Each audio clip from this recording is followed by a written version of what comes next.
Thank you, Mr. Chairman. Thank you, Mr. Chairman. I want to thank the witnesses for their willingness to testify before the committee.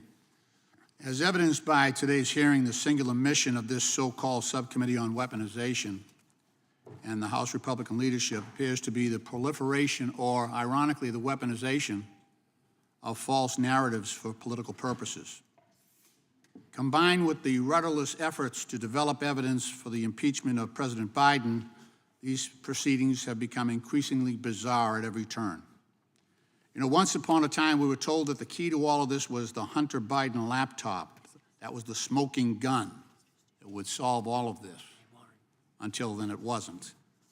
Then it was getting Hunter Biden to testify. That was going to be the conclusive evidence. Until, at one point, he had the courage to walk into a hearing, sit in the front row, and then all of a sudden, Republicans rejected his offer to testify publicly and instead voted to hold him in contempt. Then it was going to be the testimony of the Republicans' top legal expert witnesses who were going to appear before Congress and offer evidence against President Biden and lay out the legal theory to justify articles of impeachment. But they showed up, all of them with great resumes, but with no evidence. And they testified under oath, that they could not find any evidence that would support or suggest such charges.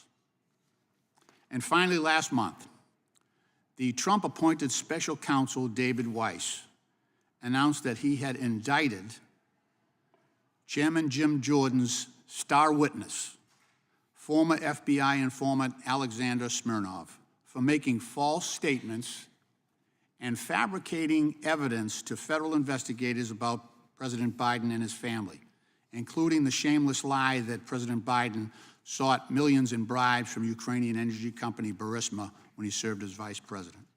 Now, Smirnov, some of you may not remember, but Smirnov is the guy that Chairman Jordan described, and I'll give you a quote, the chairman's quote, as providing, quote, the most corroborating evidence the Republicans have, close quote, in support of impeachment.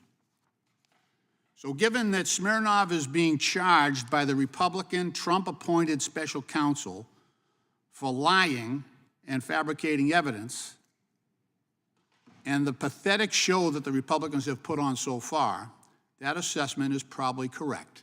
He's probably the best they've got. Now the chairman of this subcommittee is determined to obscure the facts surrounding January 6th. Today's hearing appears to be based on the false narrative that conservative Americans and even Bible purchasers are the targets of pervasive and baseless financial surveillance by the federal government.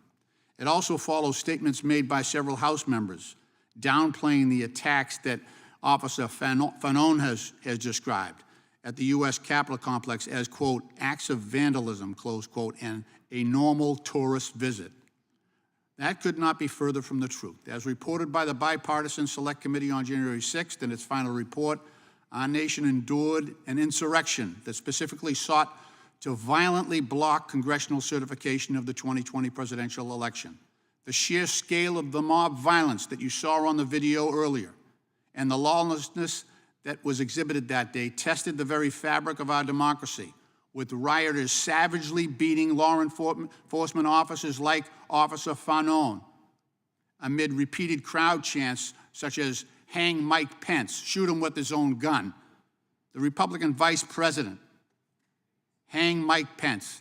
That's what makes you an extremist. That's what makes you a terrorist.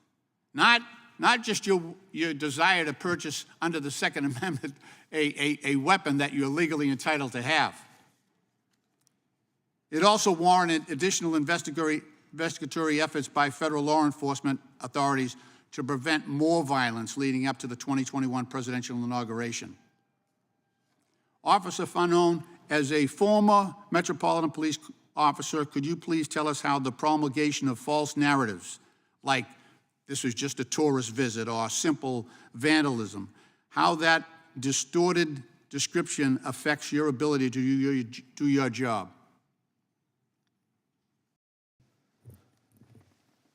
Thank you for the question. Well, essentially, the distortions, mischaracterizations, and lies about January 6th resulted in, or at least partially played a role in me leaving my job as a Metropolitan Police officer.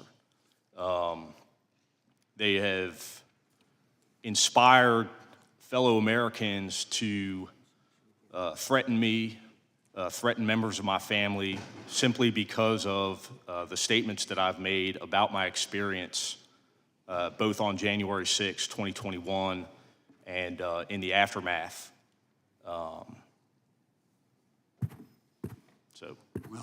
Well, thank you very much. My time has expired. Mr. Chairman, I have a unanimous Mr. consent request. Fonone, I would thank you for your service. Gentleman yields back. Unanimous consent request.